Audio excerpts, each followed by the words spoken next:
Well, how excited am I? It's taken a little while, but I've finally got the new Landy on the road.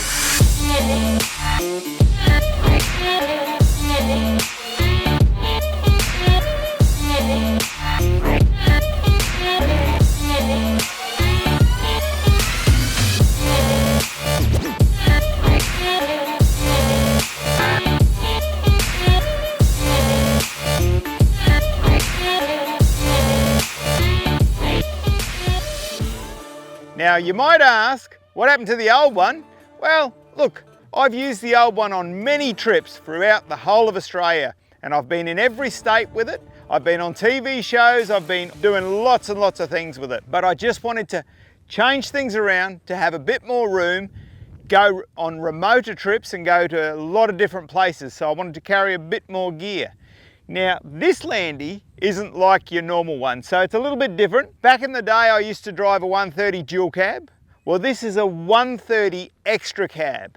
So it's not quite as big as a dual cab, but it's not as small as a single cab. I've got the best of both worlds inside, but then I've got a nice size canopy on the back of it, which will house a lot of the gear I want to take on this journey with me. Well, there's plenty happening with this build, so I want to jump into it and show you right through it because it's going to take a little while. G'day, my name's Jamie Hazelden and I've been travelling this great country for many years, and what I want to share with you is the great places that I've been to and the places that you can only imagine of getting to. I want to show you and introduce to you some of the colourful characters, sit round a campfire and reminisce and talk about the journey and the places that we're going to go to. So come along with me as I share this journey with you. Well, the story all started when I bought this on about the 8th of January this year. We're only in April now, so I've actually done a full rebuild on this vehicle in that time, and a majority of it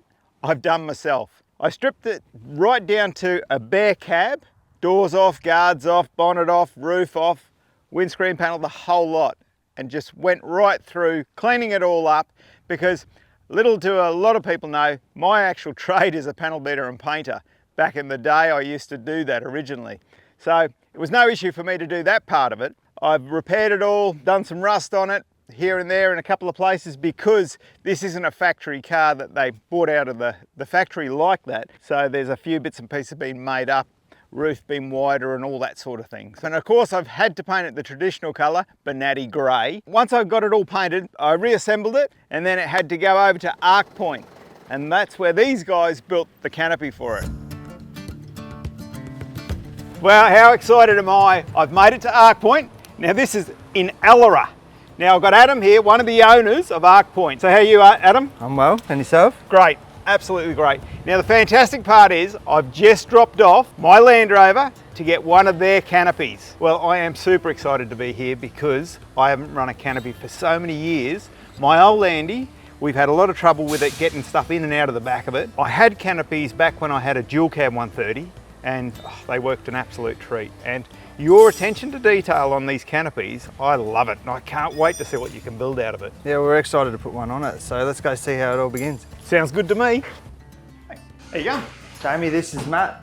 Hey, Matt. He does all the drawing here at Arc Point. So you're the brains behind the outfit, eh? Apparently, yeah. Is that right? Yeah. And that's what you do? Is Yep. Yeah, we do all our in-house CAD drawings and all that sort of stuff.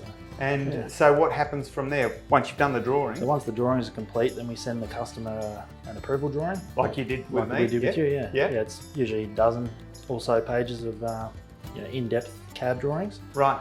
And then, the customer goes from that.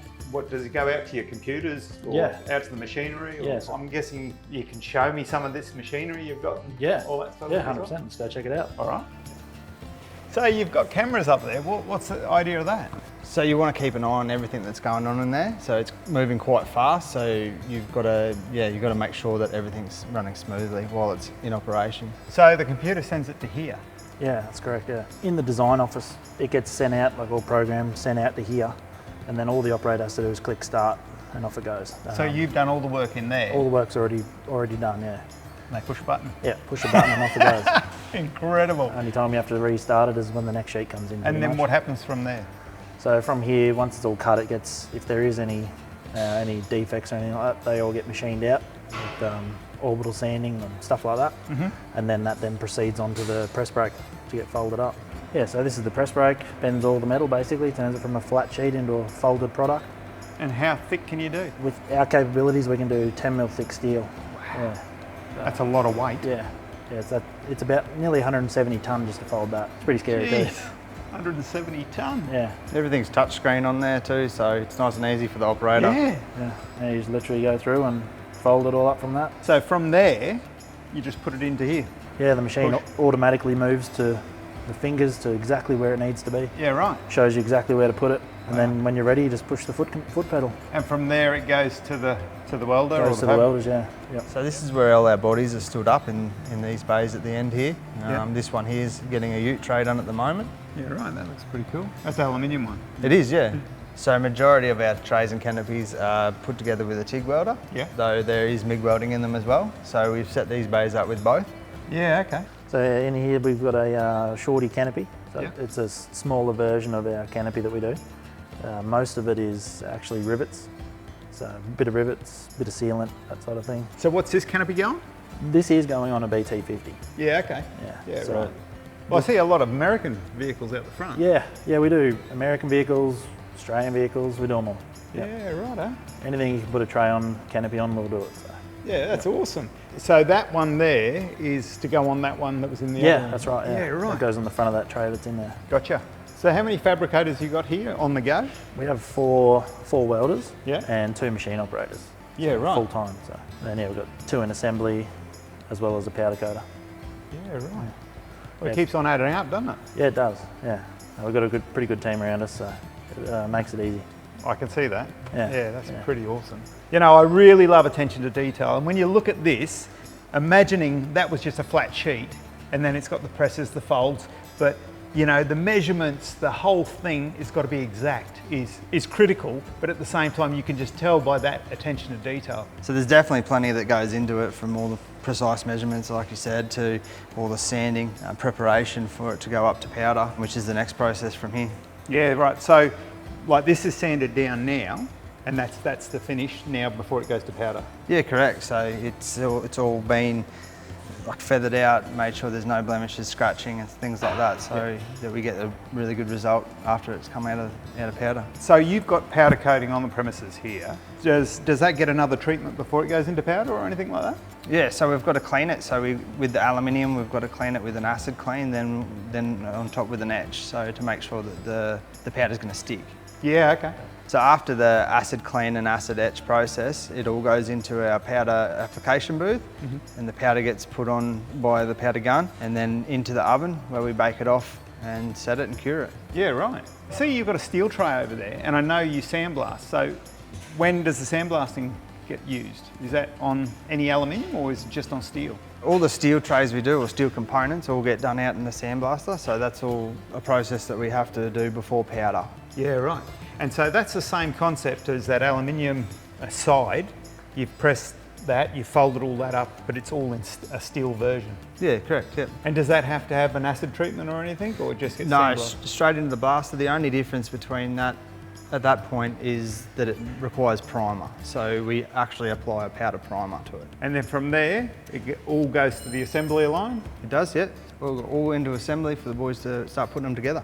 Yeah, right. The thing I was looking for is something lightweight, but at the same time, the construction's there to handle the strength. And because I go so remote, I love that you can still do the custom stuff and add those little things and little features that make all the difference in the world. So that's what we really focus on, keeping the weight down whilst keeping them strong enough to handle all conditions. Oh, I'm super excited. I cannot wait to see this canopy built. Can't wait.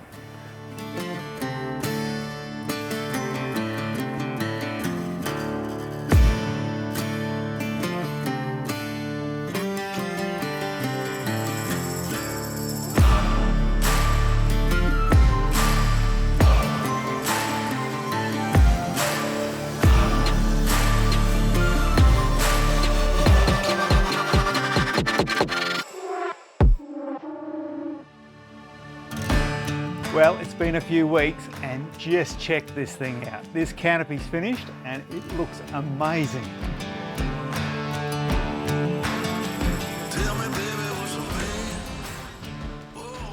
How good is this? What do you reckon? Oh, it's amazing. Absolutely incredible. I can't wait for you guys to show me around it. There is so much storage. So as we've added the mesh panels up here for you, so you can put your molly bags and axes and things like that up there. That's just awesome. for extra storage. Big underbody boxes all around it. Plenty of room inside them, as you can see. That is amazing. So you asked us to install your shower unit into this box that we usually have on the back wall of the canopy. Yeah. Houses everything you need inside there. Well guys, I absolutely love it. It has come up an absolute treat. You know, just a few weeks ago, I got it in a render formation in a picture that looked amazing with the attention to detail. And then to see it and go, wow, look at the size of it. Yeah. It really has made the stance of the vehicle look totally different. And I can't wait to get it out bush and use it. I bet. The whole team and I can't wait to see your adventures. Maybe you guys can join us on an adventure. Yeah, great. sounds good. Well, I better get this thing loaded back up on the trailer, take it home and get the rest of it done and finished so I can get out there. Now you got your work ahead of you there. I know. How you going? I'm great, Jamie. Yourself? Good, very good. But I'm super excited to see what this 12 volt system's like. Been a really good build. We're almost there. That's awesome. Can't wait.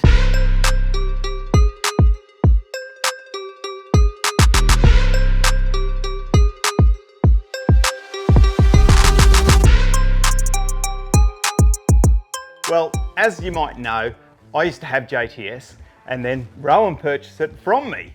And since then, I've got to say, it has gone leaps and bounds with just understanding the 12 volt systems today. They're so technical is what I can say for it. But I've seen some of this stuff and you know, when you've got attention to detail, you've got to check out some of this wiring. Well, let's go and have a look, shall we? Sounds good. Alrighty, Jamie, here she is. We've got in all the gear that you've asked for. Wow, that is cool. You know, I know my way around 12 volt, but how things have changed, and you look at that, and that's a work of art. That actually is. That's really, really cool. But you better run me through it. Yeah, so the power systems certainly have changed a lot since you were doing the business, but it's all about understanding the equipment as it goes in and working out how you want to lay it all out and then installing it into the unit. This box from ArcPoint, really nicely built. And we've set it up so that once the cover goes on, you've still got access to all your fusing, got access to your gauging, and particularly with the Red Arc stuff, you've got the Red Vision screen and also the remote via Bluetooth, so you can turn switching on and off whenever you like. So on your main screen display here, Jamie, you'll have your battery percent. That's pretty important. That's going to tell you where your battery's at and how much product power you're using and things. And then you've got your switching down the sides. So you're switching for lights, on and off, your fridges of course, so you're going to have the two fridges set up in there, and then your inverter, which is on the switch in the display as well. Yeah, okay, and that's to do with the Rogue. Exactly, yeah. So the Rogue's a really great advancement for them. Yeah. So it takes away a whole lot of the small fusing, and it's all set up onto like breakers, resettable breakers, and it all happens automatically within the unit. Yeah, okay, because I mean, like the BMS 30 looks exactly the same as what it was when I used to do it, sort of thing. But the inverter's changed. Exactly, yeah. So yeah. what's the difference with this inverter? So that's a big 2000 inverter, Yeah. and it's also a changeover. So you can plug in your 240, and as soon as you pull your 240 out, it changes over to the inverter, and then all your sockets are off your 12 volt system. Yeah, gotcha. And then obviously you're running through the custom lithium battery, which has got the output amps that you need to be able to run that large inverter. Yeah, gotcha. And how good is that? How compact is that? Oh, you know? they're amazing. They're getting smaller and smaller by the day, and particularly with these guys, they build the custom case for it to put it into specific situations. Yeah. It's just an amazing product that they're doing, yeah. That's so good. So these have got a lot lighter now in weight, haven't they? Oh, of course, a whole lot lighter. You're looking at only 22 kilos on that unit, and that's giving you 200 amps output. Yeah. You know, so that's going to go for days. You'll be able to use that for induction cooking, be able to use that to run 2 fridges, one on fridge and one on freezer. You're talking 3 to 4 days without any input, but you've got solar on the roof, you've got the car charge. Look, I don't think you're ever going to run out of power on that baby. No, well not for what I'm doing, that's for sure. Yeah, that's crazy. These Ultra Slims are a real game changer for Canopy builds, because it takes those spaces which were normally just wasted bits. Yeah. and now it's locked into a space, and you can use the rest of the area really efficiently. Custom lithium really are sort of leading the way on all this sort of stuff now. In Australia, definitely. Yeah. And the being constructed in Australia makes such a difference too for servicing or any issues you have later on. Yeah, right. Wow. That's awesome. Well, I think you should tell everybody else what else you do here. Well, here at JTS we do a lot of portable systems, as well as building out full canopies like Jamie's unit here. We do caravans, campers, solar extras on top of units, as well as our online site. So, Yep. And your online side of things is going gangbusters. Oh, it's great because the DIY world is just booming in Australia. Yeah, that's awesome. So you've got to look after those guys. That's great. Well, thank you very, very much. Really appreciate it. No problems at all. I've got to get this out on the track. Get out on the tracks and Needs to there's be your done. key ring. Oh, good on you. That's awesome. Thanks, Rowan. No worries at all. Well, the first thing I had to do was get the bull bar sorted out. Now, the bull bar, there isn't a bull bar made for this because I've got a PDO winch, which is very uncommon. So I've actually done a bit of manufacturing here myself. Now this is going off an old X-Rocks bar, which was suited to a Range Rover, but I've cut and shuttered in a few places to make it work on this because I just needed the distance in the back here to put the PDO. So had to get that all sorted out. Now I've had that all powder coated by the guys at Arc Point, and they've done a brilliant job on that. So that's all fitted up. And then I went to the Nava lights. Now, again, I've used plenty of lights over the years, all different shapes and sizes and brands, and technology just keeps on changing. As you know, it just evolved. I've got the EX2s. Now I'm running a couple of their spotties here, and I've got a couple of the smaller ones here. And then I've got a couple of their headlights. It'll be interesting to see how they go, but I tell you what, so far the headlights work an absolute treat because the candles that I had in there before, well, I needed some lighting, that's for sure. But these ones, when you put these on these days, back in the old days, we used to have to do it with a relay back to the switch and this, that and the other. Well, now it's all built in. Pretty amazing, and they work an absolute treat. So it'll be a testament to see how well they do on the tracks that we're going to do. Well, next is the wheels and tyres. I went down to the guys at Tyres and More, and what a great little setup they've got down there. Now these guys, they do Yokohama, they do BFG, they do a heap of different tyres, but they do a lot more than just that. They do suspension, they do mechanical repairs, they do all sorts of things. But I tell you what I really enjoyed about going down there was just watching these guys work, swapping the tyres and putting them on, but doing the wheel alignment and just checking everything through. I thought it was pretty cool. Now, these rims are the Dynamics. I've run them for years and years and years and never had an issue with them, but I will chop them up and change them a bit later on. But I'm running the Yokohama Geo3s this time round. Now they're 315 75/16s.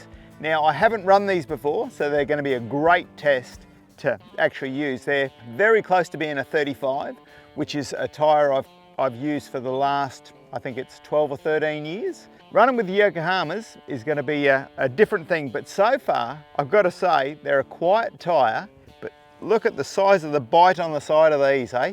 I can't wait to try them out. I reckon they're going to go great. I've had this probably sitting in the shed. This is off a Parenti, and I've had it in the shed for about 20, 25 years. Sitting there for one day, I'm going to use it. Anyway, perfect opportunity to put it into use here, so I made up a couple of brackets so I could actually put it on. I've sort of gone through and I've basically rebuilt everything on this vehicle. So I've gone through the swivel hubs, disc brakes, brake pads, you name it, all the way through it. We've got the Tough Dog coils and suspension all the way through it, steering, the whole lot. I've got the Terra Firma radius arms all in there, so it's all new. I've been using Tough Dog for probably, I'd say 12 years now, maybe 10 or 12 years anyway. A long time. It's proven itself. I've used it many, many times, so I know it works. So I had to do it with this one, and it should be good. When it came to the awning, I had to have Australian made. So I got the Destination 4-wheel drive 270. We've got Dynaproof ripstop canvas. Now, I love this part. We pop them and they push in and lock in. And if you have a look at the stainless brackets on it, absolutely incredible. You've got stainless brackets here, and then the actual mounting brackets are stainless. Comes with a big bag, so it's not too hard to zip up or anything like that. And it's an awning that you can put up in a matter of a minute, because it's all it is a pull around and clip up, and you've got it. And of course, put your little pole up to hold it up so it doesn't catch the rain or anything like that. You can add walls to it, you can do all sorts of things with it. But it's even rated to 30 kilometers an hour in the wind before you have to rope it down. So it's a pretty cool awning, and I've been watching it for a couple of years. Each one of their awnings has a build or a batch number to say when it was made. If it got stolen, you know your number. And another key feature is when you pull this and slot it back in, it fits in the bag nice and evenly. Now the great part about that is that extends out to make it bigger, but at the same time makes it shorter for putting in the bag, so therefore when you put it on a dual cab canopy, you haven't got such a long awning. It extends out afterwards. This awning is at 90 degrees at the front and at the back, where a lot of them are at a 45, so they're cut across here. You've got your canopy open, and a lot of the times you're getting wet because it's coming down right here, but this is straight out. You know, one of the things I just had to do without a doubt, when you're building an old vehicle, and especially one that's a 1997 model, I had to upgrade the seats. Now, without a doubt, I had to go to Schulman because they make a seat suited to a Land Rover. So it works in every which way with the actual bottom that lifts up and tilts up in the air so you can get it into your cubby boxes underneath. But at the same time, it's got up and down lumbar support. It's got where the side comes in on you and wind backwards and forwards. And they're just suited 100% to comfort in your vehicle. Now in this one, we've got the Traveller and the touring seat. So I've got two different seats. When you want to do touring and traveling, you've got to have comfort because you're behind the wheel for a long time. And hence why I had to go with these seats. These seats aren't just made for Land Rovers, they're made for a wide range of vehicles. And look, I had to go with the GME XRS again, because I mean, I've had that in the last couple of vehicles from my Canter and my last Land Rover. And the same thing with that, it still records up to 100 messages by just programming. When you've got a convoy and a few people have got XRSs in the convoy, you can use the app on your phone to locate and pinpoint where they are. Well, that's a good portion of the build done. Now, to know what else is in it, including that rooftop tent on top and inside the canopy, you'll have to stay tuned next time. But if you want to know more information on what you've seen so far, make sure you drop a comment and give us a follow. Stay tuned for our next adventure, and we'll see you next time.